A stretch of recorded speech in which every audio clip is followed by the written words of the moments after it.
from Rockingham Speedway. After a week off, the tough trucks in NASCAR are back and ready to take on the place we call The Rock. And we are excited for all the action coming up today. It's a beautiful day. Overcast right now, about 71 degrees, but practice and qualifying is upon us. And these guys are ready to get back to action. As you see the cloud cover, had a couple sprinkles roll through, so we have about a 5-minute delay to get things started here, but not too concerned. Truck race coming up at 4:30 Eastern, and it's supposed to be absolutely beautiful. And we're so happy to have you joining us on this very special Friday edition of the NASCAR Craftsman Truck Series. I'm Jamie Little, joined by Phil Parsons and Regan Smith. It's great to see both of you guys back in here. You both have a history at this track, and I know it's special to a lot of people. That's why when we went away for 10 years, we're back because we love it. What is so special in your mind? Well, just a great place to come. And, you know, they repaved this track in the meantime a couple years ago. And all the talk in the garage or among the teams was how fast this place is. The pole last year was actually 2.5 seconds faster than the pole the last time we were here, which is unheard of to have that much of a pickup in speed. And there's no fall off, too. We probably would fall off 3 or 4 seconds back in the day during race pace on the old pavement. Well, these guys aren't falling off that much, so they'll probably run at the end of a run 4 to 5 seconds faster than they would have back in the day. So that's what everyone's talking about. What a great job they did here at Rockingham and how fast this place is. Well, with that speed, Phil, and with how fast it is, you want to make sure that your handling is correct, and that's going to be the name of the game in this practice session. A number of the competitors are talking about how a lot of passes can be made off of turn 4, being able to get your truck good and free enough to hold the bottom line off of turn 4. Well, when you can do that, guess what? That means turn 1's probably not going to feel too good. A little bit flatter entry to turn 1, probably going to be loose. So in this practice session, what can guys handle? What can they deal with their truck? It's not going to be perfect all the way around, so find that balance of what your level of comfort is in the uncomfortable spots. And we saw a lot of that last year, and we talk about the speed. You'll hear it throughout the day and throughout the night about how fast these guys are ripping around this racetrack. As we get ready for practice here, you see it's a 50-minute session, all trucks on track, single truck qualifying coming up. It's 1 lap and 1 single round. Fastest truck will earn the pole for tonight's race. Now, we do have a lot of them in the penalty box, 13 trucks to be exact. That's because they've had multiple failures through technical inspection. 10 minutes off the board, they will sit there, but they'll still get 40 minutes. It looks like a hockey ring after a fight, all these guys that are in there right now.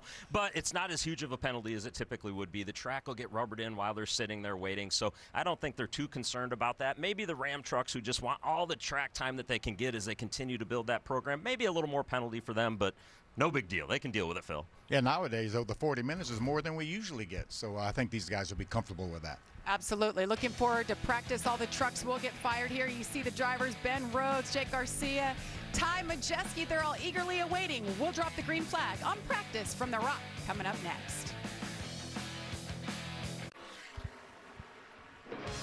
Welcome back to Rockingham as we got the all clear to fire engines, and we have trucks on track. Mini Tyrell, the first on track. You mentioned, you guys, the Ram trucks, they just want to get out there and get as much time here as possible. Yeah, and every lap, Jamie, that they get, it's a new data point for them. It's something extra that they can learn. And Mini Tyrell, I know, is one of those guys. It's his first time to Rockingham. Very excited to get out there. Well, fourth member of our broadcast team is Josh Sims. He's on pit road. Hey, Josh. How you doing, Jamie? And you know what? Corey Heim back in the field after that thrilling win at Darlington 2 weeks ago. You have to imagine he'd be the favorite here. He led the most laps in this race last year, but when this race turned into a fuel mileage race in the 3rd stage, they got off strategy, had to settle for 8th place as we have caution out there on the track right now. But speaking about Corey Heim, I called to him a few minutes ago before he hopped in the truck, and he told me this place is tricky. This practice is all about figuring out if the balance is right for this truck. 2 things to note. There's 6 active tracks for Heim that he hasn't won at. This is one of them. And also, leg 2 of the Triple Truck Challenge is today. He won the first leg, so there's a chance for them to get $150K if they can win this race as well later today, Jamie. Yeah, nice little added bonus. Josh got 50 grand extra when he won at Darlington on the last lap, by the way. We'll have to revisit that one. Boy. And if he can pull it off, it's 150. And look at that, 69. We've got Jonathan Schaefer. We'll take a look at what happened to him, but that's why we are under caution here early in this practice session. Here it is, guys. Look off in the distance. It just back end just gets out from under him. Again, first lap on the racetrack, hard contact with a safer barrier. Yeah, and that's unfortunate for Jonathan. And you know, we talked off the top of the show, Phil. You mentioned the speed and how fast they're going at Rockingham now, and what it looks like, and because of that, that's what the impacts look like. It's usually big impacts like what that was right there, and unfortunately, he needs to qualify on speed, so that's not going to help their day out. And they may not even have a backup truck as well. Absolutely. Yeah, that's a good point. We have 38 trucks here for just 36 spots, so we'll see what happens with this team. Jonathan trying to make his fourth career start and his first since 2023. Definitely not the way they want to kick things off here. Well, before this incident happened, we were talking about the Triple Truck Challenge, and Corey Heim is the man they are all chasing, so he already got that $50,000 bonus. And you see tonight, Rockingham, and then, of course, next week, next Friday night, Bristol will be the third and final. But Corey is the only one, Phil and Regan, that could get $150,000 bonus tonight. And then if he wins at Bristol, which, by the way, he's in the race, he could take home $500,000. Yeah, and that win last time out was his third Triple Truck Challenge win over his career. We've only had one driver that actually won 2 of the 3 races, and that was Sheldon Creed. So he got the $150,000 that one year, and then he came back and won another $50,000. So Sheldon has $200,000 of the Triple Truck Challenge. Just a great program for these truck teams. That is money that can change seasons right there when you're capable of winning it. And you mentioned Sheldon Creed. I bet you remembered that one well. I did remember that one well. And by the way, him or any other eligible driver does not have to win the race. They just have to be the top finishing eligible driver to get that bonus. We talk about Corey Heim. I know people watching are probably like, gosh, do you talk about Corey Heim constantly or what? Yes, we do, for a reason. Yes, and deservedly so. Look at Corey Heim compared to the entire field of eligible drivers since the start of 2025. He has really done some amazing things. You know, he just obliterated the records last year with those 12 wins, and hasn't slowed down any this year at all. He's only run 2 races this year of the 4. And he's still in the top 10 in points. Yep. I mean, it's just incredible what that young man's been able to do, and we're going to be watching him for a long time on Sundays. Yeah, and you know, you mentioned Jamie, right? Why do we talk about him so much? Because this is an elite talent right here. Corey Heim is an elite talent, and to Phil's point, he will be racing on Sundays full time sooner than later. And when it happens, I think we would all expect him to be winning on Sundays as well. And what he's doing, it's with different teams. Sure, it's all under the Tricon Garage umbrella, but he was in the 1 truck when he came out the first race of the year, the 5 truck when he won at Darlington, back in the 1. So doing incredible things. We'll step aside. Stay with us for practice from The Rock. And we welcome you back to The Rock. Practice times are climbing. Caden Honeycutt to the top of the board after 4 laps, 148.5 miles per hour. They are getting it around this place as the sun is poking through now. You know what's weird is back when we used to race here, they called this racetrack over 1 mile in length. It was like 1.017 or something like that. And then for a brief period of time, it was 1 mile exactly in length. And now NASCAR remeasured this racetrack as we take a look at Hocevar, the 77 truck on the racetrack, who right now is 5th quickest. They measured it at 0.94, so that's why the speed maybe isn't quite as impressive. If it was still measured at a 1 mile, the speed would probably be 165 miles an hour. So it's weird how this racetrack has been 3 different lengths. I can tell you that whatever the number says for speed, standing down there watching those guys, it is extraordinarily fast, and they definitely are having to process things very quick. And you see Caden Honeycutt right now, top of the board. Something we would have expected out of this 11 truck. Very quick last year with Corey Heim, and man, such a good run for that 11 truck at Darlington. He's so close to that first win, and looking good right now as he follows along and getting a good read on his truck in traffic. Yeah, we talk about Corey Heim, and this is the team he did all the winning with 12 times last year.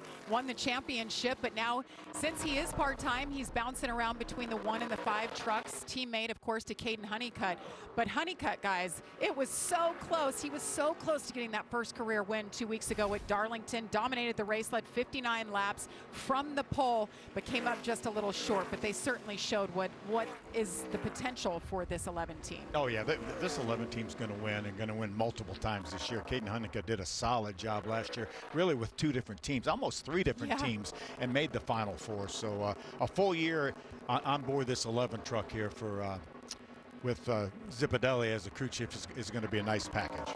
Yeah, we saw Scott Zipadelli at the track finally, first time this year. He broke his leg, badly broken leg, out riding dirt bikes with his kids, and he's had to do everything remotely. So being back at the track, you saw the difference just being in person made, and how it was their first race together face to face, and it was a huge difference. And I don't expect any more looking back, looking forward, I should say. And Scott at the track, you know, is that's a big key for that team, right? I know he's got the injury right now, and yesterday in the garage area, he's supposed to be resting that leg a little bit, but I can assure you he was over there pulling tires off the truck, trying to get work done, and you can't keep a guy like that down. He's always going to get his hands dirty.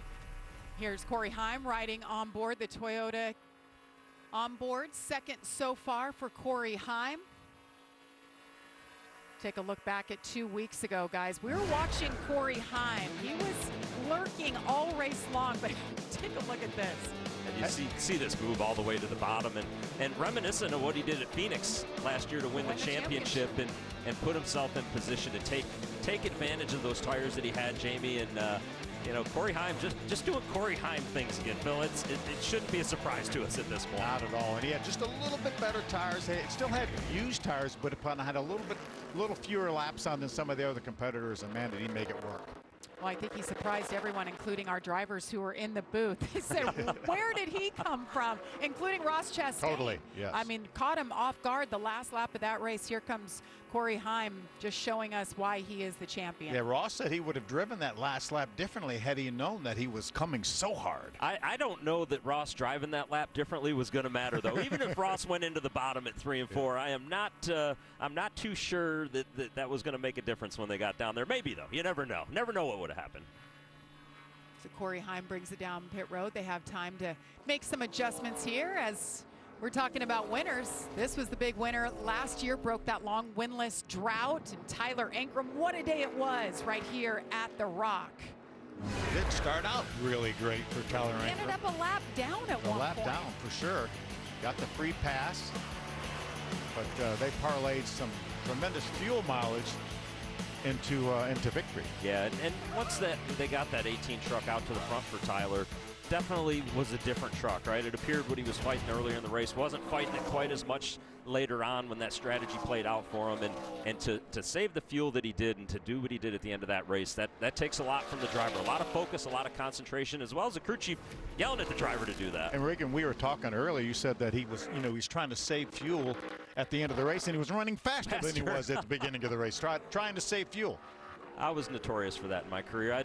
They tell me to save fuel, I'd go faster. They said, no, we said to save fuel. And I'm like, I'm going faster, saving fuel. I know, I get it. I should have done this before. I don't think I ever saved a gallon of fuel in my career. I don't think.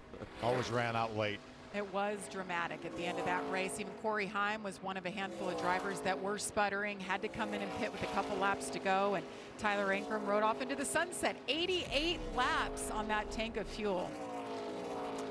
Here's Ben Rhodes, off to a solid start this season. He was brokenhearted 2 weeks ago at Darlington. The race was over before it really got started.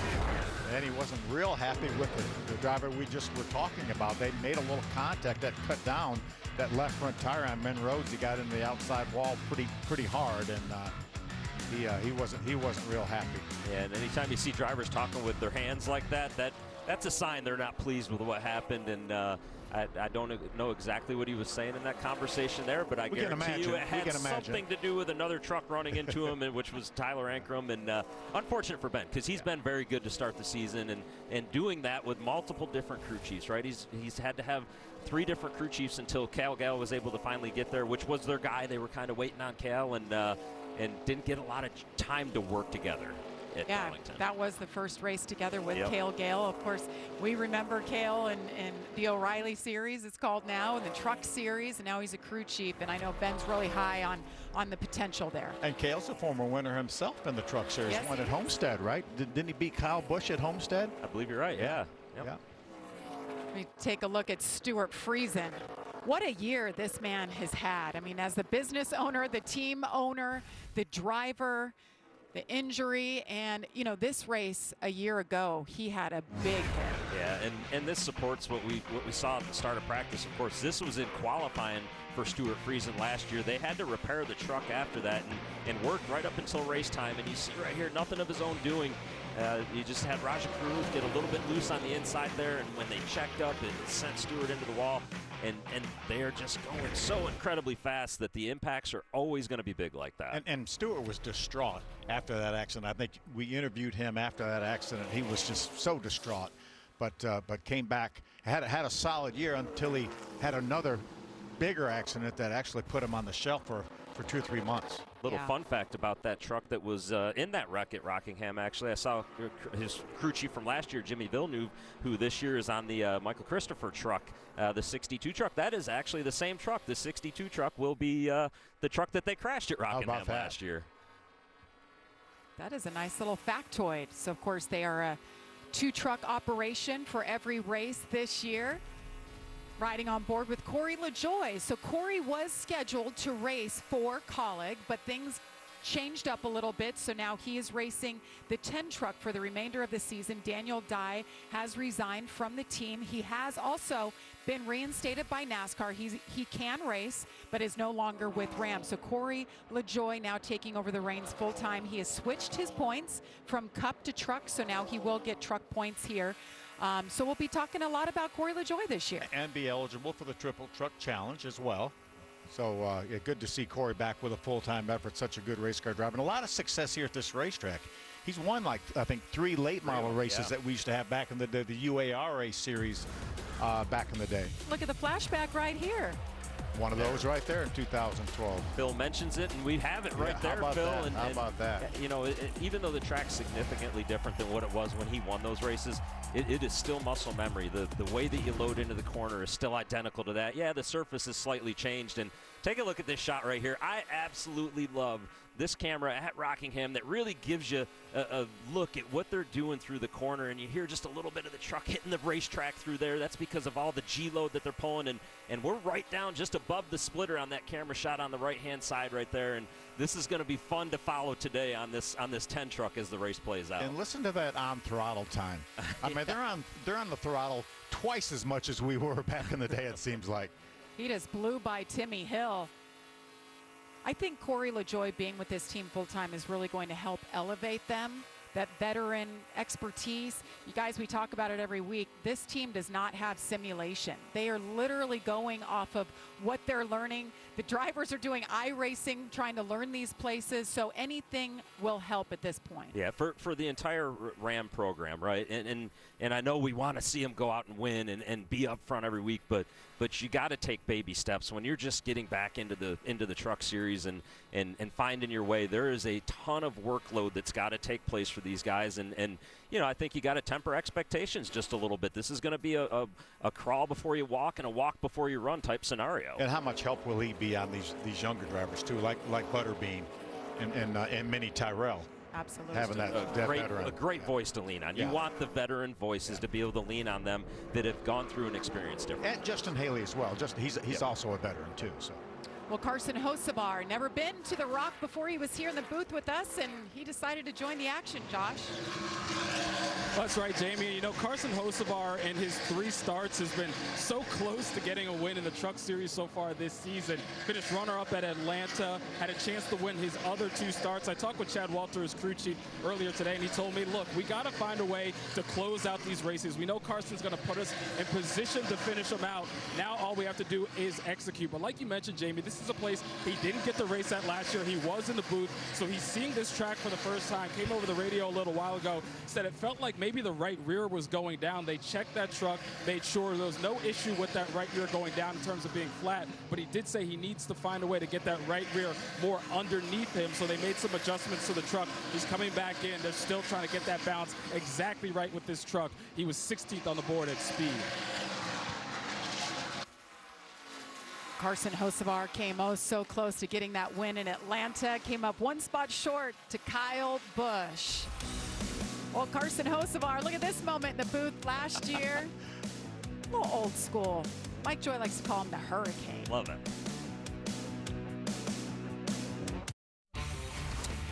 Well, 4 races in, 4 different winners this season. Chandler Smith kicked it off with the biggest win of the year at Daytona. Of course, Kyle Busch came back at Atlanta. Lane Riggs in his epic drive at St. Pete. And last race at Darlington, it was Heim time. Corey Heim got it done on the last lap. So who gets it done tonight? Very well could be that man right there. Chandler Smith, 22 laps into this run, 3rd so far.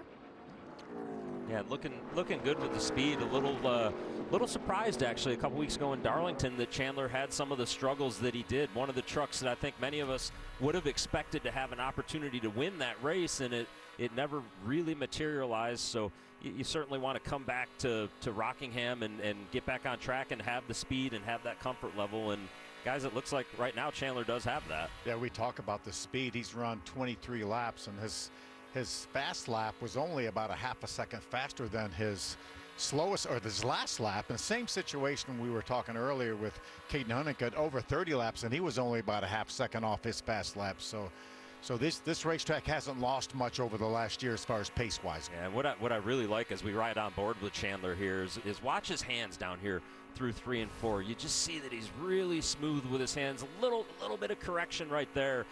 But that tells me that he's pretty comfortable with what his truck's doing, and you'll see that it's very similar down here in turns 1 and 2, just a little more hand motion going into the corner. That's that flatter part of the section of the track before you pick up the banking. But when your driver's hands look like that, it usually is a good sign. It's strange watching his hands and watching this truck through 3 and 4, because this track used to have a washboard. Yeah. All the way through 3 and 4. You would just up and down, up and down, up and down, and we don't see that anymore. They did such a great paving job. Oh, I like that view right there. These guys they're just working so hard, and they're trying to be so precise with every movement and every angle. You know, every time they mess with that wheel on a track like this, it is a repave.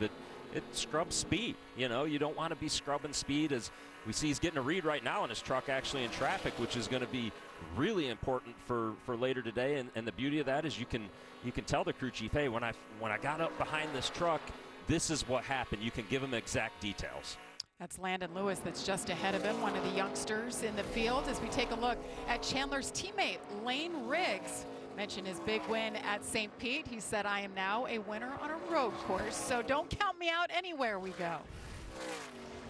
The 7th on the board for Lane Riggs.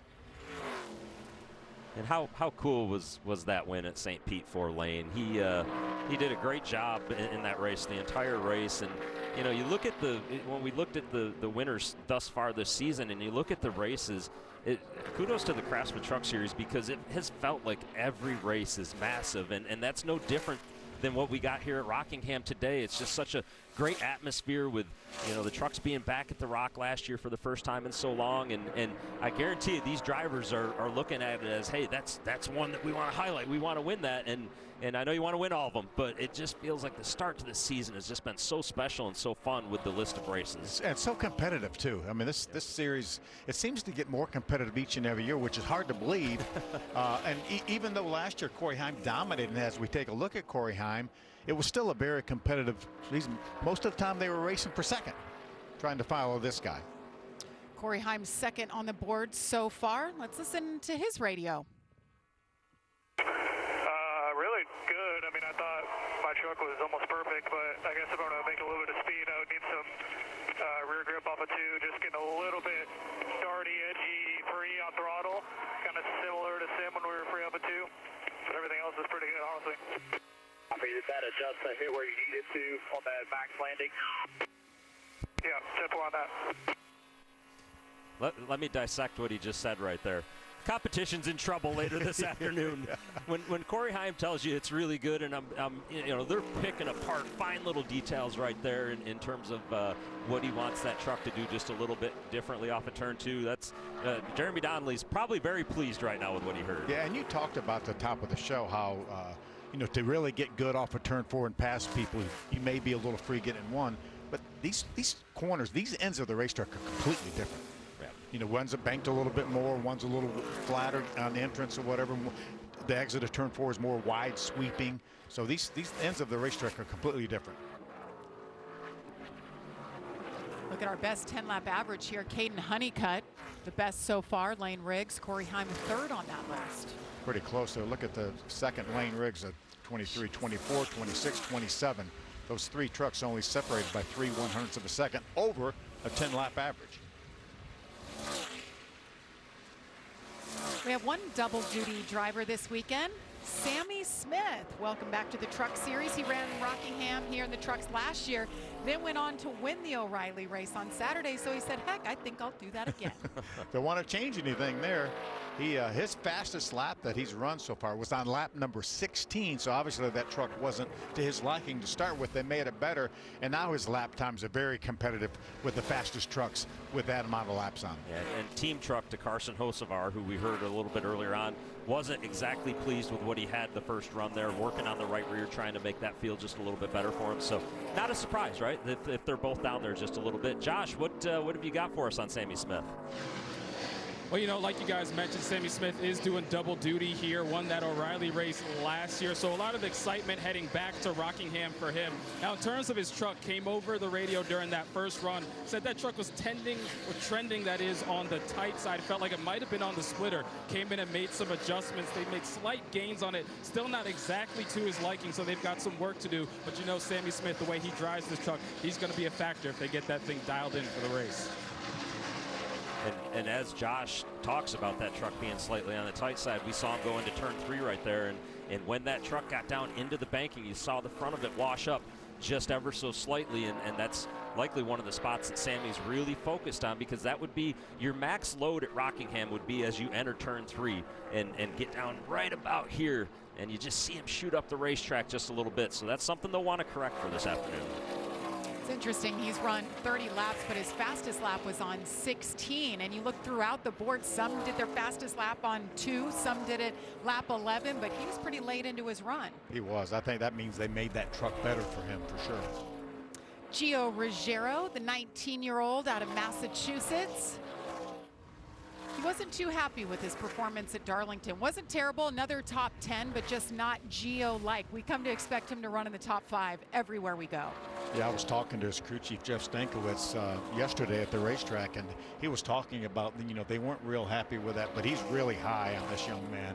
He said he's obviously extremely talented, really listens well, and they feel really good about the season. I think Gio, and you mentioned not being happy at Darlington with the end result, and he holds himself to such a high standard, right? And as he's continued to progress in his truck career and it just keeps getting better and better, I think anything that's for him that's not a win, he's probably not going to be over happy with at this point.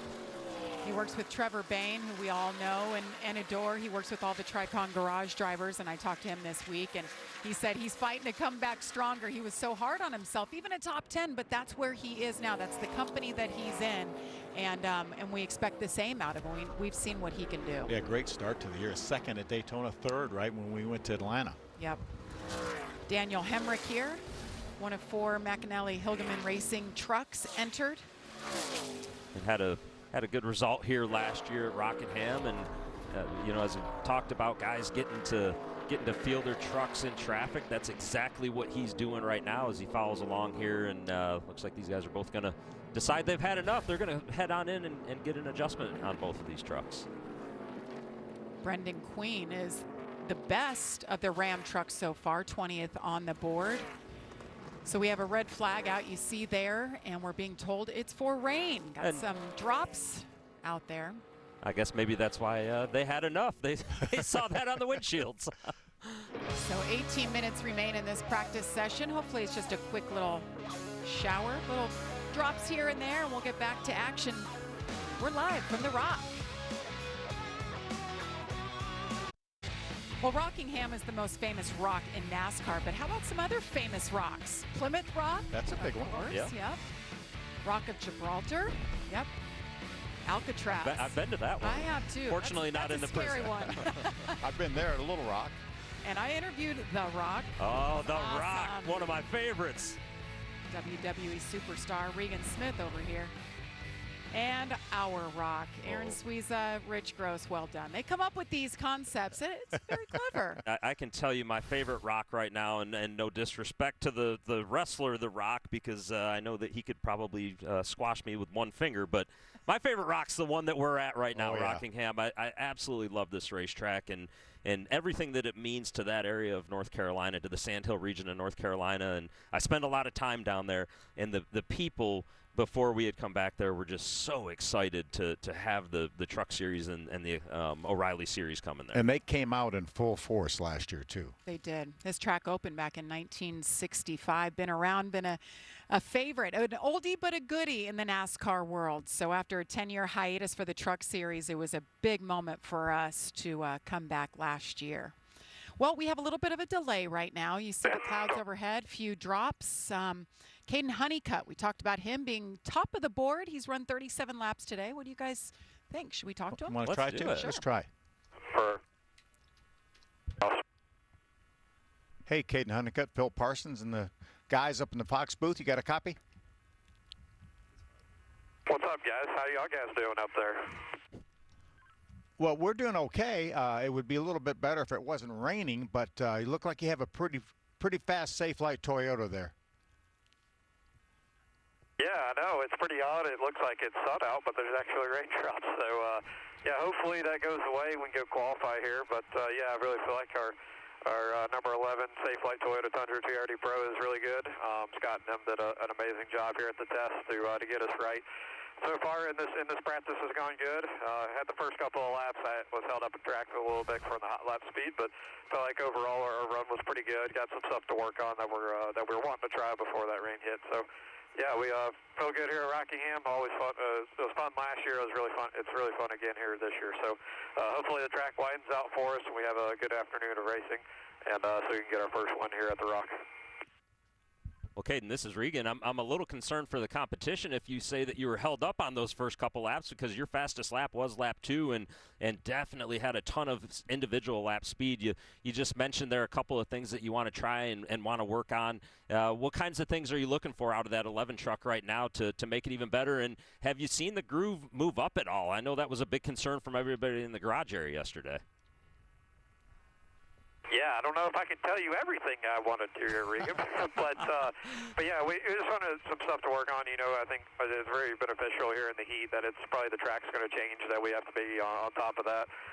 Yeah, I do feel like the rubber's getting stacked up a little bit from what I can tell. That is a good thing. So I think if the O'Reilly cars come out here for their practice as well, they're a little bit harder tire and a lot heavier cars and a little bit slower pace than we are. I think they'll lay down a little bit more rubber for us, and hopefully get that second lane worked in to where we can make passes and things like that off of both corners. So, yeah, we'll see how that comes about. Yeah, hopefully we get to go out in the last couple minutes of practice here and finish up our changes that we want to do to make this the number 7 or the number 11 safe flight better. So if we go win one here this afternoon. Hey, Caden, it's Jamie. I just wanted to ask you about having your man Scott Zipadelli back at the track at Darlington, and what a difference that made for you personally. Jamie, it made a big difference for sure. You know, the first 3 weeks weren't such a big deal, not having too much practice at qualifying, so there really wasn't much he could do to help me out the first 3 races. But I felt like Darlington a couple weeks ago was really beneficial for us as a team, myself and him. Get more connected together and just know what my lingo is. You know, I try to use the number scale the best I possibly can, and get him to help me as much as we can so we can win these races every week. And just having him was really awesome. He's doing better. You know, the leg is still attached, he says, but he definitely is hurting him for sure. But yeah, it's just an amazing guy. Amazing man to work with, and you know my goal for him this year is to beat the all-time crew chief record. He's got 7 of them, and if we can win 7 races for him and put him on top of that, so that'd be a really cool accomplishment for him, and hopefully I can deliver that for him. But man, he's just an amazing guy, amazing person, and a mentor who's taught me a lot in only a short amount of months. So thanks to him and this whole. Well, Caden, we appreciate your time, buddy. Have a great day. Yes, sir, man. Thank you, guys. There's Scott Zipadelli, his crew chief on the left side there. That is a big thing. Scott has talked about that over the years of trying to get to that most wins for a crew chief. And I mean, the way that this team is capable of running, guys, he could get there by the end of this season. Based on practice, he might be down to 6 more that he needs after today, because the 11 truck and Caden looking very good. Just in speed and not what we want to see. Unfortunately, here, yeah, it was.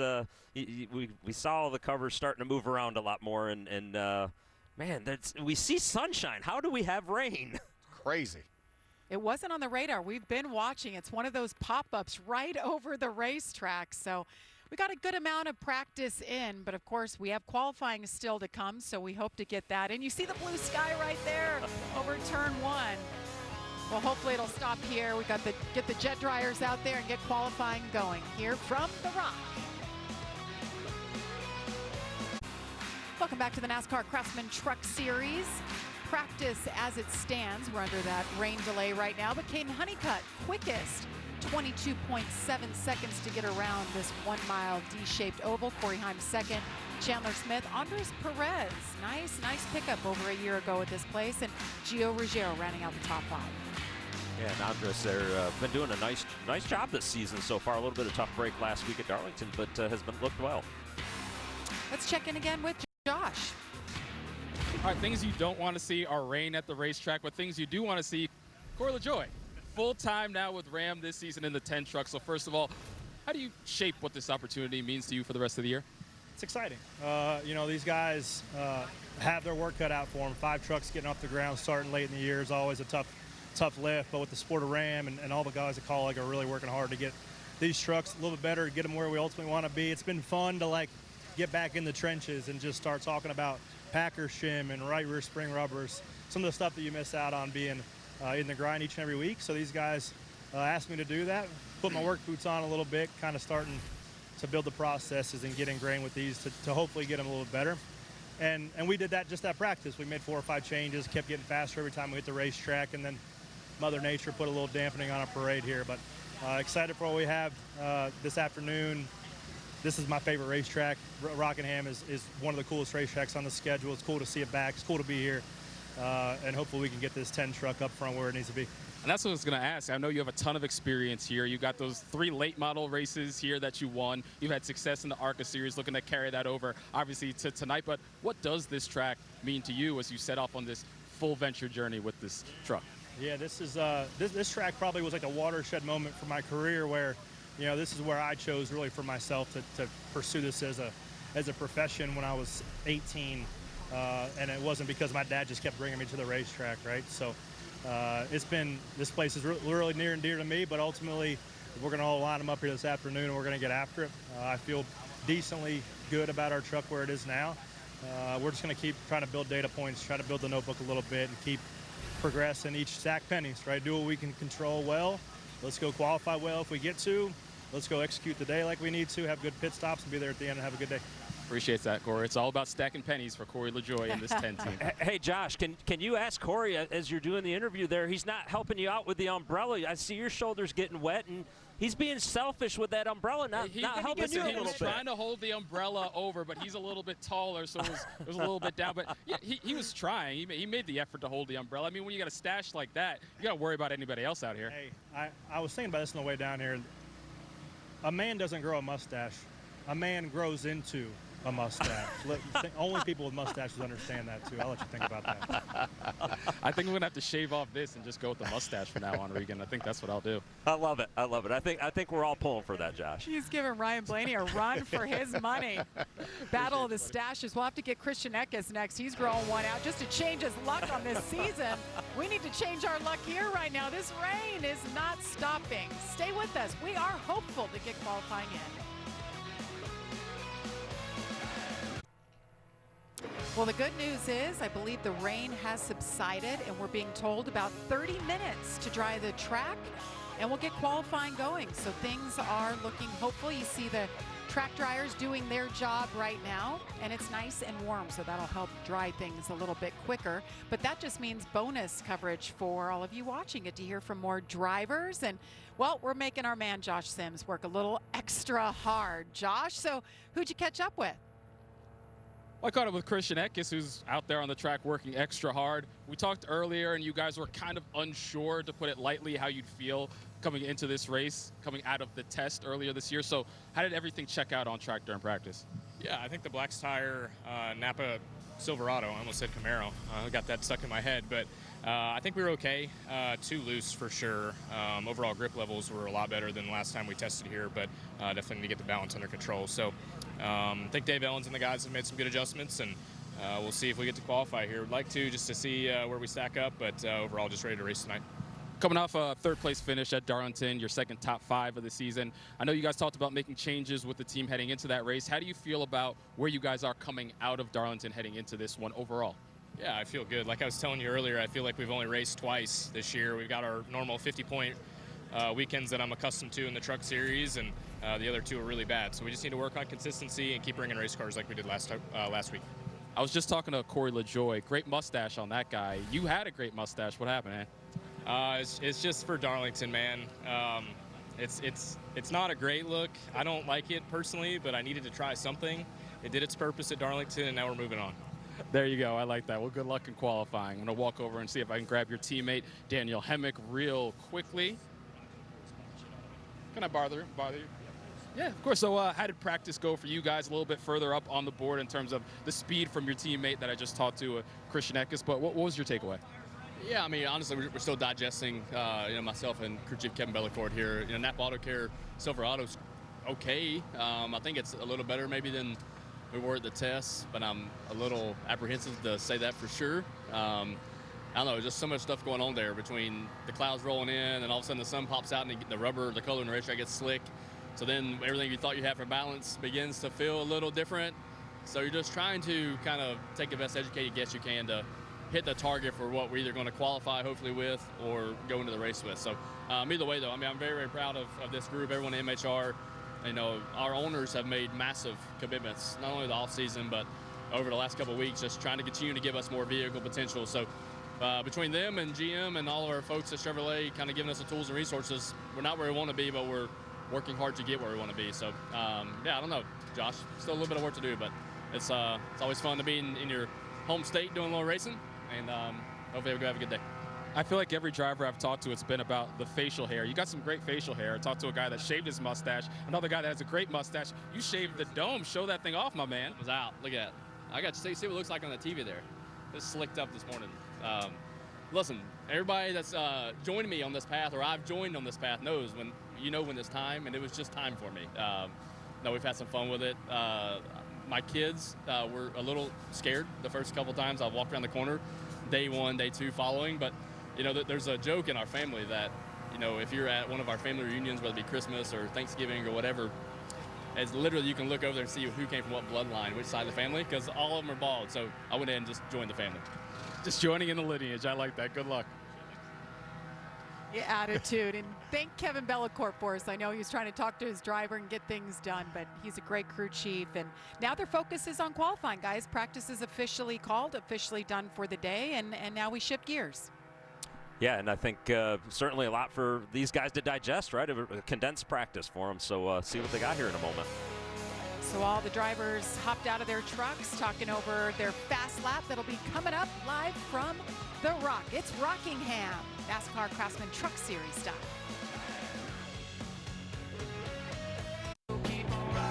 Rockingham Speedway, such a rich history in NASCAR, some big moments. Good music too. That's right, I love it.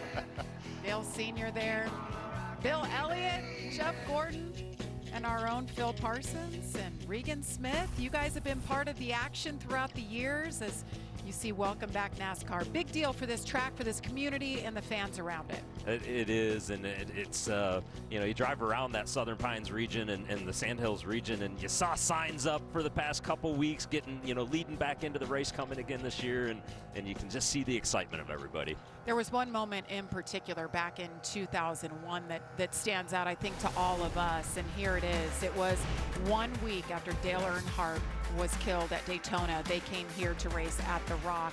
Steve Park went on to win that race, but what an emotional day and moment for the sport. Such a tough week for us, all of us in the sport, as well as fans too. But Steve Park, who was handpicked by Dale Earnhardt Sr. to drive one of his cars, goes to victory lane, and I don't think there was a dry eye on pit road for all the crews and all the teams and all the drivers. And obviously every driver, Regan, we always wanted to win every race, but I don't know that anyone really had much of a problem with Steve Park winning that race. Poor Dale Sr. There's those occasions where you finish a race and you always ask your crew chief who won the race, and that was one of them.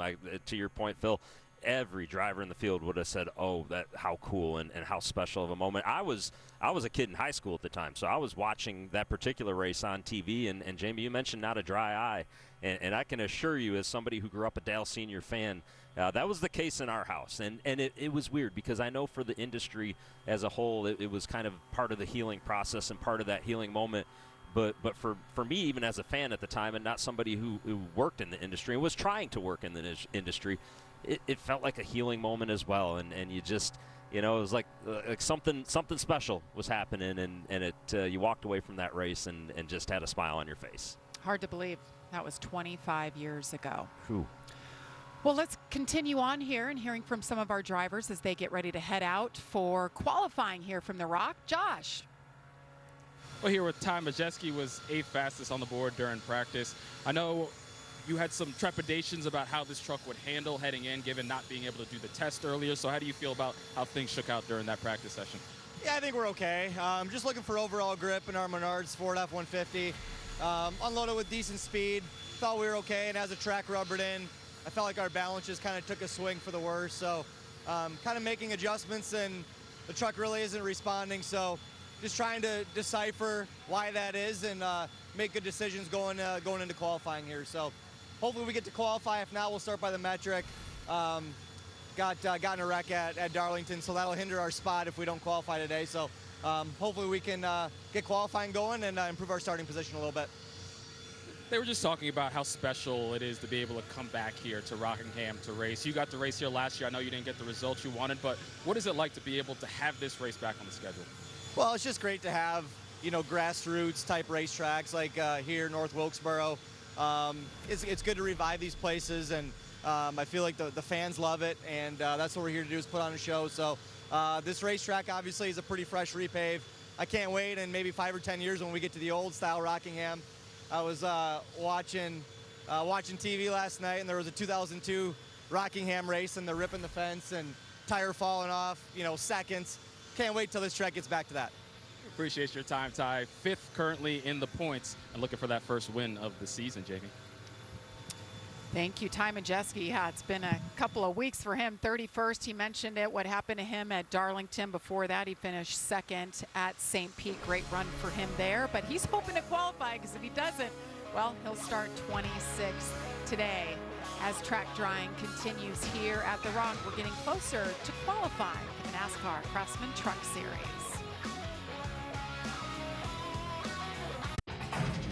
Later today, the O'Reilly Auto Parts Series is on track for practice and qualifying at 1:30 p.m. Eastern on the CW app, followed by the NASCAR Craftsman Truck Series race at 4:30 p.m. Eastern on FS1. Very rare instance that we don't have the Cup Series racing on Sunday, so everybody in the NASCAR community can enjoy Easter with their families at home. But we've got race in action for you coming up tonight, and then of course the O'Reilly race tomorrow, as you just saw there. So there's been some issues just when we thought we were going to get this track dry. Guys, Phil, you just noticed it. What happened with this jet dryer? Well, it looks like the jet dryer, either the jet dryer blew up, you can see top middle of our screen where that streak now of, I'm sure it's diesel fuel, or we're wondering if maybe the fuel tank itself ruptured. Obviously, you see it coming from the back of the pickup truck, and I'm not sure, if is that the reservoir for the jet dryer. Whatever the case may be, we've got some serious, I would guess, jet fuel on the racetrack. Yeah, and we saw going to break, there was a little bit of smoke, and right there you can see it real clearly. That is not moisture from the rain that fell from the sky. That's a different type of moisture right there. So you see the NASCAR official getting ready to go out and address that and figure out what they have to put down, likely some speedy dry or something like that. Oh, yeah, he's taking a good smell of it and giving a report back to NASCAR exactly what they're dealing with on the track right now. But in the meantime, let's continue hearing from drivers. Let's hear from the man who was in the booth with us last year, Josh. That's right. Carson Hocevar, a part of this race 2 years in a row. Last year in the booth, this year on track. So how do you compare the two so far? Yeah, I'm glad to be driving for sure. I had fun calling it and like watching it and everything, but excited to be driving it. I wish our truck was better than it showed right there. We were really loose, but I think we can work on it. You know, I didn't think we were great at Darlington. The last stage we were able to drive last to the front and, you know, have a shot to win that one. So I have no doubt that we can, you know, tune on it a little bit and get going here. How much fun is it for you to get these opportunities in the Truck Series this year? You've been so close, runner-up, you've led laps, but haven't been able to get that win I know you're itching for. We know you always put yourself in position. How much do you want to get back in victory lane in this series?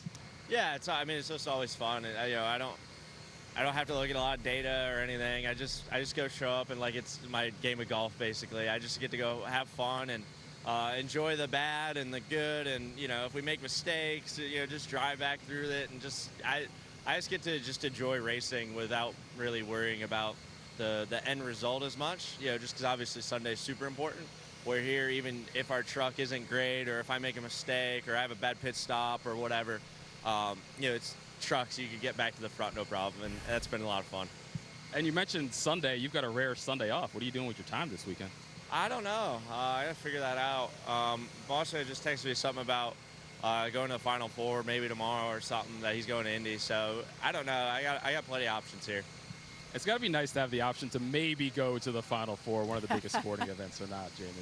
Yes, my town is hopping this weekend. All the flights are sold out. Final Four going on there. So I'm sure he'll get to take in some basketball action. I like what he said. He said running in the Truck Series is like his golf game, Regan. And we know this kid doesn't do anything but race. Yeah, and you know, for all these drivers, right? This is mentioned an off weekend for the Cup Series. Carson chooses to come out here because this is what these guys love to do. They love to be in a vehicle. They love to be driving. Doesn't matter if it's the Craftsman Truck Series, the O'Reilly Series, what it is. I know a number of these guys. I think Caden Honeycutt's actually going to leave tomorrow and go run a late model race. And guys like Ty Majeski, who we talked to, I'm sure he's probably got plans to go race something late model-wise at some point. And you know, it's a passion, Jamie. This is a passion for these guys, and it's cool to hear Carson talk right there and have that laid back kind of vibe, and you can hear it in his voice. And that's not what maybe with Carson you traditionally hear it on a Sunday interview, but you don't always hear that on a Sunday interview out of some of the Cup guys. So you can tell how much fun they're having. They're more reflective. I love to see that. And back in the day when we would do double duty, whether we would run the Busch Series, whatever it was at the time, in the Cup Series, it's amazing how there's just no pressure. It's so much more fun. I mean, obviously, when your day job is running that Cup Series, you jump in a Busch car or a truck back in the day, and it's just with no pressure. It's just so much more fun to do. It seemed like. Yep. There's a meeting of the minds right there. McAnally Hilgeman Racing. There's Corey Heim, I should say, Carson Hocevar, all just waiting it out, hoping that we get the green light to go qualify, Josh. I'm standing by with Chris Showalter with the 77 team this week, and I know you're a guy that's been to every single race since the Truck Series began. Not to age you, my friend, but what does it mean? What does it mean to be a part of this series for so long and to be here at a place like Rockingham working? It's awesome to be here at Rockingham. This was the grassroots places where we all started when we started doing this a long time ago, and aging ourselves again. But Truck Series has always been a great home for me. I love coming here. I'm glad that we can drive to races and get to sleep in our own beds at night. That's a good thing also. But short track racing, that's where we belong. To your knowledge, are you the only guy that's been to every single race in the series? I think so. David Pepper, he's close over at ThorSport. I know he's missed a few, you know. But yeah, I'm not sure if it's a cool thing or a dumb thing or what it is, but we're going to give it this year, and then we'll evaluate it at the end of the season. We'll see what to do. Phil, I'm not sure who's all up in the booth, but they hear this every year. But, yeah, maybe I'm going to retire, but maybe I'm not. We'll see. That's the type of longevity we need to celebrate, and I have a feeling you'll be back. Don't worry. Thank you. Y'all have a good day. They're not going to let him go at this point. Unbelievable streak. I have known Chris Showalter for the better part of 20 years, and his passion and his energy for the sport and for the truck series, it is just, it's incredible. It's infectious when you're around him, right? Like, he works hard, he has fun, and you can see it in the smile right there. And I know he's talking about the end of this year. Well, we'll get to the end of this year. 3 or 4 years he's been talking about that. He keeps doing that, right? Exactly. But we like having Shoei around, and hopefully he's got many more years ahead of him. It's so special. I mean, you think about everything that happens in a person's life. For him to be able to travel and make every truck race since 1995, hats off to him. That's pretty special. Still looking to get qualifying in here. We're hopeful. You want fearless? Take a truck, sprint down the track, and get ready for a fight. They're both in the wall! Hell yeah! Saturday night is baseball night on Fox. This week we've got Pete Crow Armstrong and the Cubs versus Jose Ramirez, and the Guardians or the Braves take on the Diamondbacks. It's baseball night in America. That's tomorrow at 7 Eastern, only on Fox. So we've been drying the track because we had some moisture falling from the sky, but we also had some extra moisture added to the racetrack. We saw something pouring out of one of those jet dryers, and it was tested. We had one of our scientific tests. Here it is, scientific proof right here. And the NASCAR official looks at it, smells it. And we're told that he deemed it water. That's better than jet fuel. Sure. Definitely better than jet fuel. Yeah, we happy to hear that was just water that was getting onto the track. So I don't have a very good sense of smell, so I would have tasted it personally, but thankfully he didn't go that route. That would have been some good footage, but it was like water with an extra sheen on it. Caden Honeycutt having a little fun with Corey Heim. What is that like for Corey Heim to be out on track and be racing around his old truck, his old team that he's shared so many special moments with? Well, I think clearly based on Caden Honeycutt right there, they're having fun with it and they're enjoying being around each other. Well, and Caden certainly is. It definitely has got to feel a little bit different, though. He has to make sure he doesn't go to the wrong pits. He makes sure it doesn't have to go to the 11 pit sign. I'm sure he has to remind himself. And last week he was in the 5 truck, so something different. Oh, he's talking to Scott Zipadelli, his old crew chief there. Well, you guys, we talk about how fun it is to go to somewhere new or go back to a place that we used to race at. And we have another new one coming up at San Diego. I'm sure you've heard about it by now, but we are racing on the base on Coronado Island. I lived in San Diego, went to San Diego State. This is huge. It's huge for NASCAR. We don't have a race anywhere near there, and for us to get this opportunity, it's a triple header weekend, but for the trucks to kick things off to celebrate America's birthday. I think every single person is looking forward to that, whether it be drivers, crewmen, officials, fans, everybody looking forward to that weekend. And the beauty of it is it's not just a race, it's an event. That's going to be an event out there at Coronado, and how special is that going to be to going up and down the streets of the base and much of the buildup that's happened going into this race and the different things that the drivers have done going out there to just start this whole process of saying what it's going to be. It's been so much fun. Some of the videos have just been absolutely incredible. It's like mini movies they've created. It's like Top Gun movies with our NASCAR drivers. So we're looking forward to that coming up Father's Day weekend. Let's check in again with Josh. Well, you guys were just talking about Corey Heim wandering over here to his former team, hanging out with Scott Zipadelli and the 11 team. Did you get confused, or you just want to catch up with your old team? Just looking at lap times and my balance and everything, I was curious to see what they thought. I feel like we're probably the best 2 trucks here, so wanted to compare and contrast what we had versus them. But, I was really happy with our number 1 Robin Hood Tundra. I felt like we got better as the practice went, and our speed is there kind of consistently throughout the run. So it's going to be interesting to see what the weather does. It's going to get sunny and hot later on, it looks like. So lay down more rubber, and we haven't really, seen those conditions since last year in the race, and there's been a lot of changes since then. So just trying to keep up with the track and kind of keep it rolling what we got. I feel like we're in a good position now, but just thankful for Tricon Toyota, everyone who puts this on for me. There's so many different milestones you've crossed in your career already. If you get the win today, you will pass Kyle Busch for the most wins at different tracks in the Truck Series. What does that mean to you? Yeah, it's cool to think about. I don't really think about that when I'm driving. I just kind of have the tunnel vision of trying to win the race at the moment. But yeah, I mean, just to even be compared to a guy like Kyle Busch, I mean, everyone knows he's a Truck Series legend, is super cool, and definitely got a long way to go if I want to surpass him in total wins. But that's what I'm here for, just to keep racking them up, and super grateful for Track on Garage for continuously giving me fast tundras, and also 2311 Robin Hood for letting me come back and have some fun. The biggest thing to take away from Corey Heim's practice session, felt really good about that truck, so it could be Heim time once again, Jamie. Yeah, we heard his onboard, Josh, and he sounded pretty darn happy, so not good for the competition. And we talk about him and comparing him to Kyle Busch. We'll take a look here because there are some good comparisons. Well, we never thought we would have anybody that would approach the record that Kyle Busch had here in the Truck Series.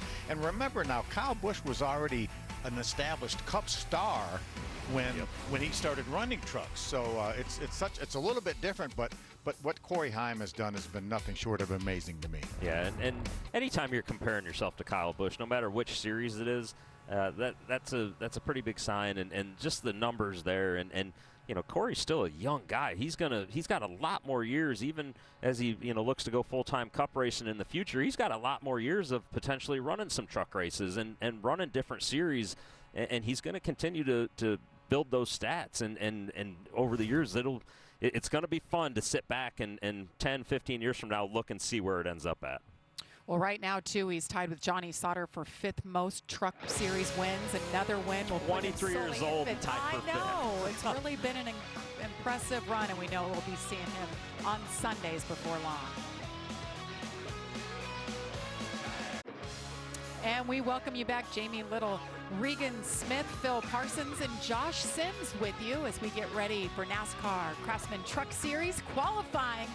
The jet dryers have done their jobs, making 1 or 2 last passes here, but looking pretty dry after we had that little stray shower pop up. Had an issue with one of the jet dryers, dumped some, they're saying water on the track, but right there. Yeah. Taking a little extra time. Look at how efficient that jet dryer is right there. That's the last wet spot on the track, but years ago, back in 1995, there was some moisture on the track. There are other reasons for there to be moisture. Yes, a different reason. Oh my goodness. Our own Michael Waltrip. And if you ever wonder why we have water barrels, sand, or whatever else it might be at the end of pit road, that is a prime example. And Mikey did a nice job of finding those and displacing all that fluid everywhere. There they are here. We don't see that happen too often, but every 4 or 5 years, I feel like somebody hits those. I'm going to have to ask Michael about that particular incident the next time that I see him, because what my other takeaway from that is when his car started spinning, the nose of it was already gone. So there was something before that happened as well. That was looks like might have been the second incident. It was slippery, remember, back then. True. Rockingham was slippery. Let's hear from Lane Riggs, already a winner this season, Josh. Well, that's right, and Lane Riggs has a lot on his plate right now. He's looking for a new house. He's planning a wedding. But let's focus on the here and now. How did you feel during that practice session? I felt pretty good. I felt like we waited a few minutes there to start, kind of let it rubber in, just so the balance didn't swing as much during our run. But I feel like we just need a little bit more front-end turn, and that's something that I feel like we might have overshot a little bit from last year. I was probably a little too loose last year. So, I feel confident in this Ford F-150. We got bare knuckle boxing on the truck again, which is great. They got a fight here in a couple weeks in New York, so might have to make the trip up there as well if we're off. But I think that everybody on the crew is doing a great job. This is kind of our second time out with the body rule change, and we ran at Darlington, kind of had a Delta we built, and just trying to see how those correlate to other racetracks. And everybody has tested here as well over the off season, so everybody's pretty good. There's nobody that's really in left field today, so trying to get that little bit of edge to be in victory lane is what it's going to take. Bare knuckle boxing on the truck. I think that's something Regan really likes, I heard. No, that's WrestleMania. You know what? I'm impartial. Whether it's boxing or UFC, I like it all. Well, he's representing them well. They're back for second year. We'll see Lane Riggs and the rest of the truckers take to the track. We're coming up after this. Welcome back to Rockingham Speedway. As the sun shines down, the track is ready to go. 38 truckers are here for 36 spots. Here is the qualifying format: single truck, one round, one lap. 38 trucks enter, we just mentioned. 2 will not make it, and there are 2 that we know will not qualify, actually 3. The first guy, Jonathan Schaefer, we saw him back it into the wall, first lap out in practice, so he will not qualify. He was set to go out first, so all eyes will be on Connor Hall as our first driver. And Connor Hall, you know, making his second start, and an exciting young driver, Jamie, and as a young driver, I don't know that he wants to be the first guy to go out after a rain delay to have to make that lap, and especially as we've talked about how intense this track is, but certainly somebody's got to do it. It's going to be him. Take a look at Connor Hall's impressive resume. NASCAR Local Racing Series national champion. That's where I first met him. He knows how to win and win a lot. There's Dale Jr., proud, standing next to him. You see runner-up finish in the Cars Tours in 24 and 25. And then that top 10 finish in Richmond back in 2024, and you know, a tough racetrack to go to for your first start, and a great run. Made the most of it, absolutely. Now he's joined Nice Motorsports to oversee their newly formed late model stock car program, so he's helping with driver development, but he's also crew chiefing for them, so wearing all kinds of hats, but they're throwing him some bones, letting him run in the Truck Series race here. So Connor Hall, nice guy, and helping out Nice Motorsports as we got the green flag for first truck in qualifying here at the Rock. Yeah, I talked to his mom and dad yesterday. They were really excited about this opportunity for Connor. And you'll see here the qualifying lap really starts off of pit road, getting yourself up to speed and making sure that you carry, you know, we talk about how almost wide open it is through turns 3 and 4, making sure you got that speed built up to where you can carry that to the start-finish line and get your marks just like you want. Well, I tell you, I never wanted to be the first guy out, especially after a rain delay or something like that, because, you know, the jet dryers, they leave a bit of a residue on the racetrack. It's typically a little bit slippery for a little bit, but looks like he's holding a pretty wheel, though. Single lap.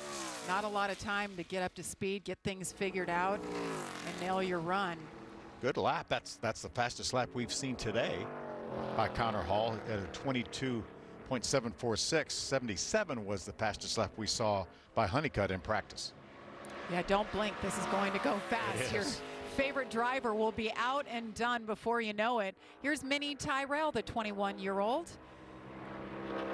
Had a chance to talk to Minnie some yesterday about how things are going so far in his rookie season, and he was wide-eyed. He said it's a lot to take in and a lot to learn, but you see a little smoke actually out of the back of the 14 truck right there. Maybe just a little bit of a tire rub through the corner there, and a good lap for Minnie Tyrell to the top of the board, and I would anticipate us seeing that a lot here early on. These guys will probably, until the track gets rubbered up just a little bit, continue to leapfrog each other, but Minnie was, I loved his passion and his energy and about, you know, just learning and taking it all in so far this year. 22.050 was the pole last year, so that's, and the practice time that Honeycutt ran was similar to what the fastest practice time was last year, so so maybe we're going to see these trucks get down towards that 22 flat.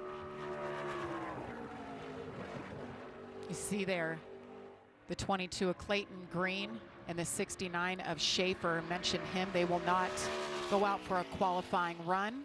And Chris Wright with the 22.54 sets the bar early here in qualifying. We've talked about the fact that we have 38 trucks for 36 spots. The 69 truck was one of those that would have had to have got in on time, be one of the fastest 31 trucks, and unfortunately with that accident in practice, he will not make the race. 93 of Caleb Costner making his third start of the season and his first here at Rockingham. Caleb's a regular competitor in our Menards series, trying to branch out a little bit into the truck series, trying to get his legs up under him. Definitely going to want a little bit more as the race plays out, but part of this qualifying session is going to be for some of these guys that had very limited laps, right, is going to be building up to it and you know, making sure that you don't have a mistake in qualifying that your guys have to work on it all the way until the race. Justin Carroll, another one of those drivers, has to qualify in on time from Williamsburg, Virginia. You see just a little bit of wiggle out of that 90 truck of Justin Carroll when he got down into the banking in turn one, and you don't want to have that happen. That's not a good feeling for the driver. And a little bit of the same thing as he got just down on the apron there going into 3. A little bit of the same thing in 3, and you know, that's all stuff that just it makes you a little bit uncomfortable and doesn't allow you to, you know, maybe do exactly what you want to do. Yeah, with 38 trucks here, you're going to have to beat 7 trucks to make it in. You can see with the trucks that did not start, and plus Caleb Costner, Justin Carroll's already beat 4, but that means he has to beat 3 more trucks to be able to qualify for this race. Here's Luke Baldwin making his first start of the season as a 24 and 25 Smart Modified Tour champion, son of Tommy Baldwin. And just talked to Luke yesterday, and so excited for him. Such a talented race car driver at a young age, and for limited experience coming up, you know, through, and going to have a good lap here, second for Luke, and you know, just seems like he does what he needs to do at the right times. I know he had a rough week at Martinsville last week, had a brake issue in the O'Reilly race, and unfortunately in the modified had an issue with the rear gear of that, but looking to bounce back here this weekend. I saw his uncle Trip Bruce working on the truck yesterday, so that's a lot of experience, there. Here's Ben Rhodes. Did not have the practice that we expected off of Ben Rhodes, 27th overall, only 14 laps turned, so read into that he wasn't too thrilled with what he had early in that session. He was in the green as he entered turn number 3. You can see now about a 10th and a half off, lost a little bit of time down in 3 and 4. Yeah, didn't necessarily see anything that stood out to me, maybe up the track a little bit in the middle, so perhaps whatever they've been working on practice is still there, and trying to, you know, work through that right now. One of Ben Rhodes' teammates, Cole Butcher, Canadian driver here, full-time this season. From Nova Scotia. I've done some racing in Nova Scotia, actually Riverside Speedway, which is on the back of his truck every week, and a special place to me. I love going up there, and some great racers from there. Cole, somebody that everybody in that region is very excited about, and you see why. A fantastic lap going out relatively early for Cole, and a really good number for him. You know, a lot of the drivers have talked about the test earlier this year. Cole's actually the only ThorSport truck that came to that test. He actually had to run some laps there to get approved to go to Daytona for his first Truck Series start. So he was the only guy of the ThorSport bunch that got a little bit of test time. Andres Perez, one of 4 Nice Motorsports trucks here this weekend, but he's the only full-time driver, so he is everywhere he looks. He's got a different teammate week in and week out. Sometimes multiple different teammates. And Andres was good in practice. He was 4th quickest in practice, so maybe going to be a little bit disappointed with that end result right there, but knows that he's got something that he can work with in the race. And going back to Cole Butcher, who's our quickest right now, that was a 1.3 second pickup from practice. I can't tell you how tough that is to do, to go out there and go that much quicker than what you went in practice. Happy birthday to Andres Perez, by the way. As we take a look at Ty Majeski in the 88. Good lap going. He's just a little bit off getting in turn 3. Able to stay right on the bottom there, and it doesn't hurt, Phil, that your teammate goes out and puts up a good lap time, and when your team tells you that, you think, okay, he's got something pretty similar to me, so that gives you that confidence, and it'll be second for Ty Majeski. And even looking at the scoring monitor, knowing that there was a 22-18 lap out there, that means the racetrack's in good shape. Right, it's got what we need. Yeah. Yep. Stuart Friesen finished 10th at Daytona, and that's been his best effort. I feel like we've talked about him a lot more than that, just hasn't had those results that you come to expect from Stewie, as we call him. He's got a lot going on. We mentioned the second truck running full time, and it's kind of a star truck, different faces throughout the season. Christopher Bell's been in that truck a couple times, right?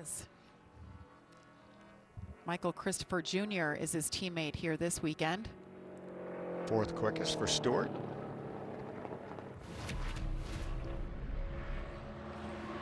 And we are ripping through trucks right now, and it is rapid fire. And as we see Dawson Sutton on the track right now, you know, we talk about the fact that this place is just so incredibly quick, and you know, one lap, it goes by fast, and you know, these guys they're getting strapped into their trucks earlier than they might think. Dawson was pretty good in practice, 6th on the board, but tracking in the red. That's to the pole speed. See, that was over 6/10 of a second pickup over his practice time. Yeah, and I think we're starting to see, right, kind of where that track speed is going to be at, and how good that lap by Cole Butcher was early on. And as his teammate Jake Garcia goes out, Jake, sat on the pole for this race a year ago and was very quick all race long. And you see right now in the green, a very strong lap right now for Jake Garcia. Could we see a lap in the 21s here for the first time ever? I think we're about to see it right now, Phil. Wow. This is a fantastic lap. 21:89. There it is, Phil. How about that? Is it a new track record for the Truck Series? I've been coming to Rockingham a long time. I would have never dreamed we'd see a lap, unless they brought the Indy cars here. Unless Fox brought the Indy cars here, then we might have seen a 21-second lap. Unbelievable. Monster lap for Jake Garcia, guys. Backs it up from last year. We'll see if it holds, of course, but he was lights out last year, Regan. Set the track record last year and said, hey, you know what? I'm going to keep that track record. I want to set it again this year. You guys are going to have to chase me down if you want it. Meanwhile, this was the man that got the race win last year, Tyler Ankrum. You see him clock in there, 22:34, good enough for 5th. He started out, I think, outside the top 15 maybe last year and went on to victory. Anything on the lead lap after the first stage for Tyler is going to be a plus. That's from right. Last year, and he's going to know he's got a really good chance at it. Ty Dillon got the call this week that he'd be racing here in the Truck Series this weekend, and he said, sure, why not? We talked about Corey LaJoie will be full-time in the 10 Ram. Well, this truck will still be the all-star truck. We've had Tony Stewart in the truck. We had Colin Brown with the top 10 finish at St. Pete earlier this year.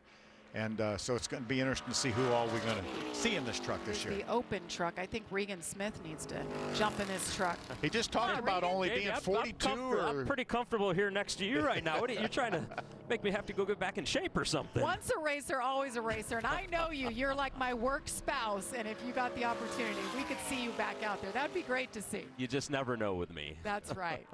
Frankie Muniz in the 33. Guys, he had a great weekend last week. Got a podium. I saw something he posted on social media, but my first podium ever. That's pretty cool. And he was so excited about that, and you love to see that for Frankie. He's somebody who deeply cares about motorsports and has that passion to drive and passion to race, and to get a podium in on a road racing series like he did is something special. Yeah, he was in the GT4 class at Sonoma, and yes, very excited. So he comes in here, I'm sure, with his hair on fire, excited to get going. Muniz 15th. And you know his Malcolm in the Middle reboot is going to air sometime this month, maybe within the next week or two. It'll start streaming. That'll be fun to watch. We know he was literally going back and forth from the racetrack to where they were shooting that reboot. So he's had a lot going on.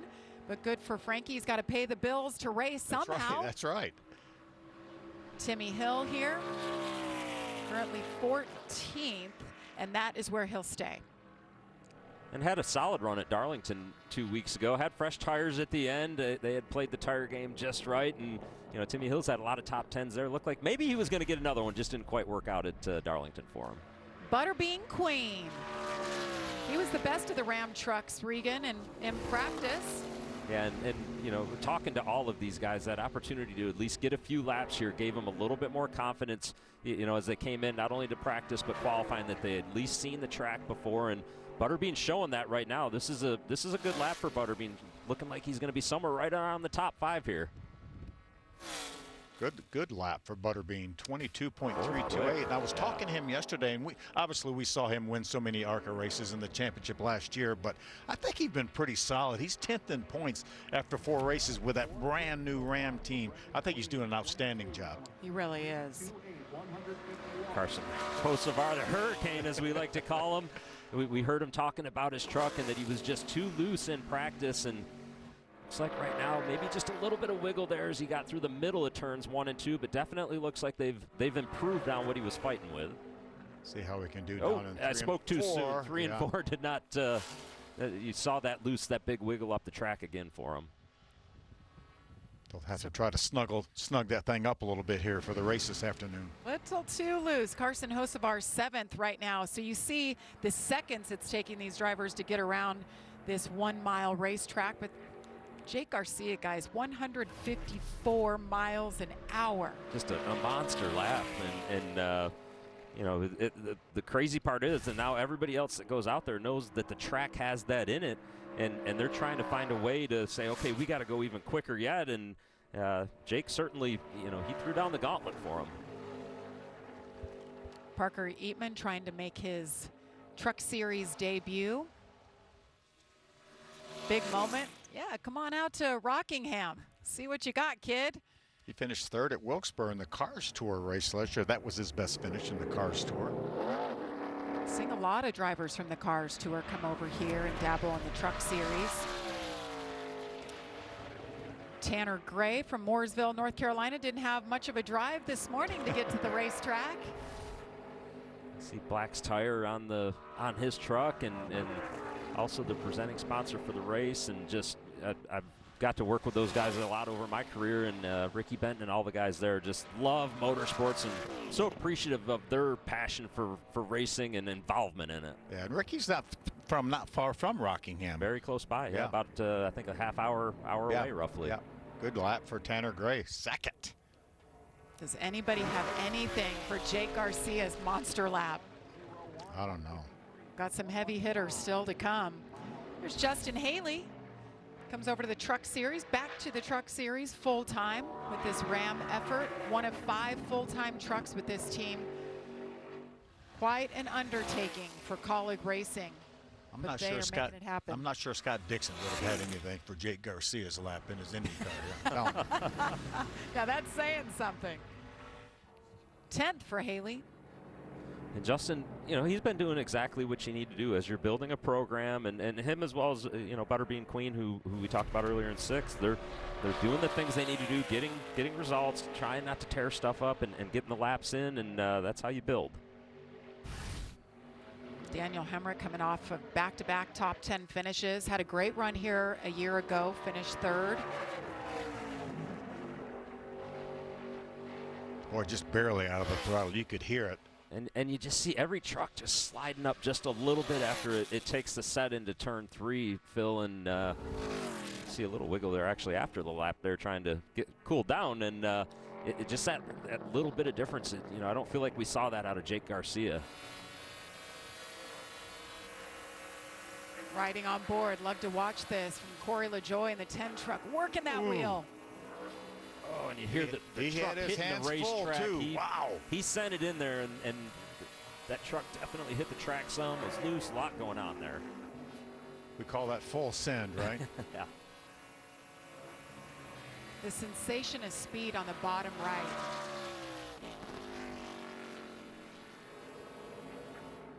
I just love, you know, I love seeing how hard those guys are working behind the wheel, and Corey may be working a little bit harder than he wanted to in turns 1 and 2. 3 and 4 look much better. So LaJoie ended up 16th after that run. So we take a look at Chandler Smith. Ooh. Way up the track he goes. And very similar to what we just saw out of Corey LaJoie. Went into turn 1 and it just took off on him.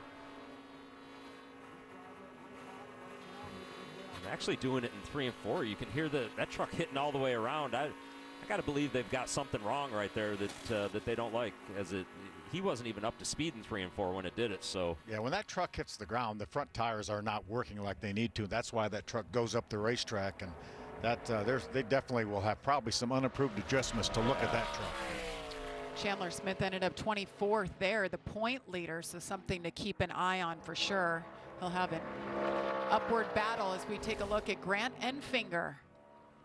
Coming off his first top 10 of the season last week at Darlington. Finally a top 10, yeah. I know. It had been a lot of bad luck for Grant and struggles up until that point, and they managed to find a way to get a result there, and looks like he's going to find his way to get into the top 10 right now.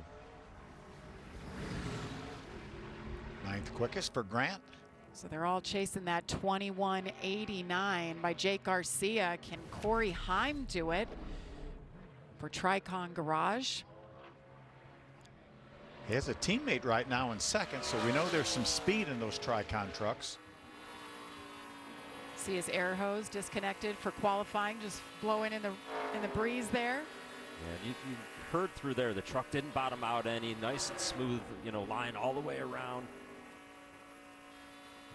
Same thing in 3 and 4. Just, you know, smooth with the hands, and looks like this will be a good lap for Corey. 5th for Corey Heim, and we're getting a report that something may have broken on Chandler Smith's truck. As you guys mentioned, something was wrong. Yeah, it had to have. That just, he was 4th quick in practice, and you wouldn't anticipate something like that taking place afterwards. But we'll find out with his teammate here now, Lane Riggs, out on the racetrack. And Lane extremely good in this race a year ago. And it looks way different than that 38 truck does. Very much so. Had a good run going here last year. Won the first 2 stages. Ooh, and up the track a little bit in turn 4 there.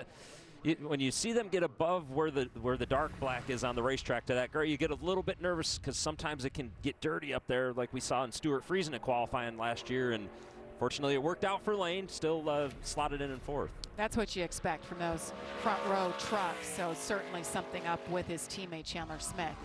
Michael Christopher Jr. making his 2nd career start here in the Truck Series. Modified racer from the Northeast. Nephew of the late Teddy Christopher, king of the modifieds up in New England. Oh, you see that truck wiggle.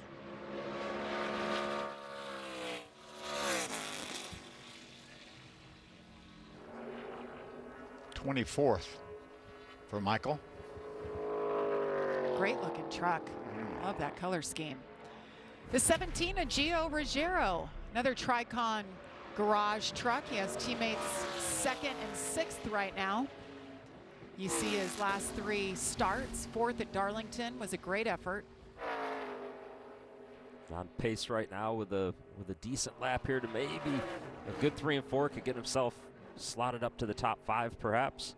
Yeah, watch these trucks, and they look really good in 1 and 2. And then they come off at turn 2, and they're a 1/10 and a half off what Jake Garcia was able to do in 1 and 2. Just shows you how special that lap was of Jake Garcia.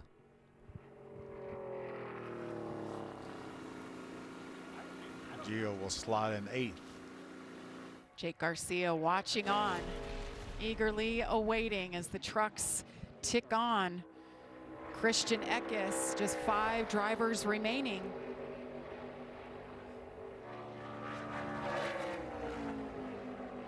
Tracking a little bit off right now, but we saw that in Darlington for him as well. And by the end of stage 1, it found his way up to the lead. So probably a little bit more work here, slating in 20th than what Christian Eckes would want right now. But I would anticipate him finding his way through the pack some as the race gets started. Certainly will be fun to watch. Here's Sammy Smith making his first Truck Series start of the season, pulling double duty this weekend.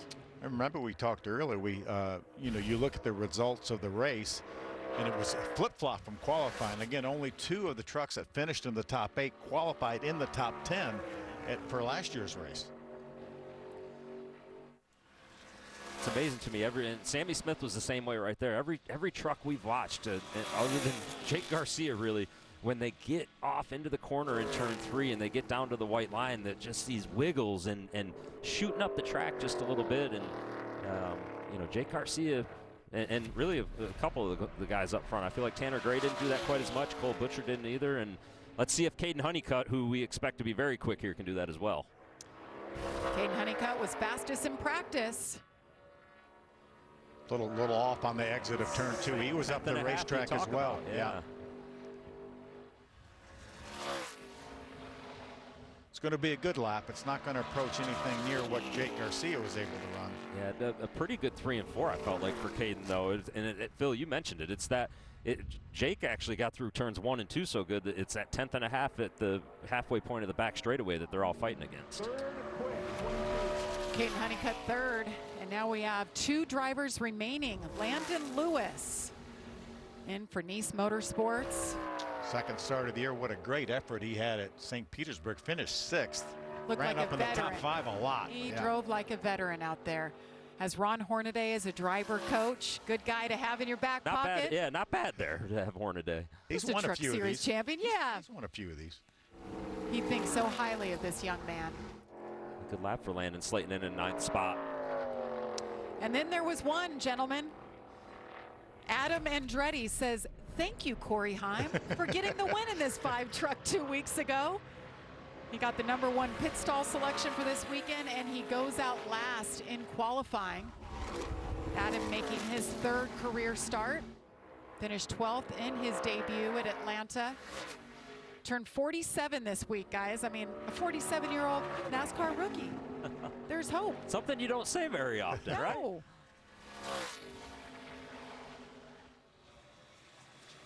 This is going to be a completely different 29th for Adam Andretti. So there you have it. Jake Garcia and his monster lap gets it done for the 2nd straight year. Look at him.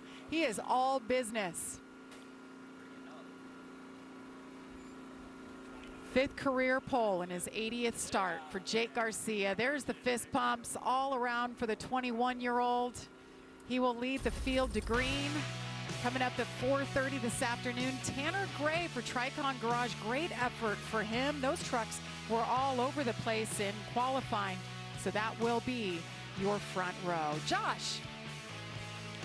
Well, Jamie, we were waiting for the celebration from Jake Garcia over here. Stoic as always, but you broke the track record last year. You come and break your own record this year. You'll lead the field to green. What does that mean? Yeah, I mean, that's super cool to break my record from last year. Really proud of my guys. I felt like we struggled with some things in practice and slowly chipped away at our truck in the time we did have in practice today. And yeah, got it good for qualifying. So yeah, really proud of our guys. Just hopefully we can have a smooth race today and execute and hopefully keep it out front. Yeah, and bring me through that because you did get a runner-up finish here last year, one of your best finishes in the series. So what does it take to be around at the end and have a truck that can get you there and have a shot at the win later tonight? Yeah, well, last year it was kind of fuel mileage. Yeah, depending on how the cautions fall, we might see something similar this year too. Yeah, I mean, it just depends on how the cautions play out and what you do strategy-wise. But track position, I think, is important here. But you also have to have a fast truck, and so. Yeah, I'm looking forward to it, and we'll just have to see how it plays out. 2 straight years on the pole for Jake Garcia here at Rockingham, Jamie. Well, Josh, he's going to be tough to beat. Led 43 laps from the pole last year. You mentioned it. He came up 2nd. That was one that got away. We'll see just how good they are tonight. As here's the starting lineup. Yeah, and you look at the lineup here. You got Jake's teammate Ty Majeski starting outside of row 3. Lane Riggs was so good a year ago, and Corey Heime's going to give us something to watch early on there. How about Parker Eatman? Great debut. Truck Series debut, qualifying in the top 10. You see Butterbean back on row number 6. That's the highest qualifying effort this year by a Ram in 11th. That's the progress we talk about. Progress each week. See Carson Hocevar, row 8. I don't think he'll stay there long. Some good trucks back here, too, with Ben Rhodes.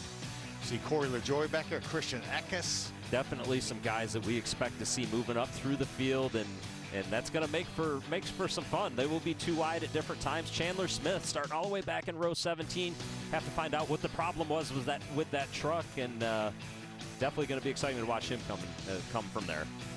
Hopefully they get those issues sorted out. I think they broke something during qualifying. As you see, the 2 drivers that failed to qualify, Jonathan Schaefer had that big hit in practice, then Justin Carroll as well. Well, it's been fun. We've gone through all the weather situations, sun, and then we had rain and sun again, but we're looking for more sunshine coming up. 4:30 Eastern for the 5th NASCAR Craftsman Truck Series race of the season. For all of us here, Regan Smith, Phil Parsons, Josh Sims, and all of us at Fox Sports, I'm Jamie Little. Looking forward to having you back over on FS1. Jake Garcia will lead them to green. We'll see who is victorious. Coming up here, it's America's Day at the Races. We'll see you at 4:30 Eastern.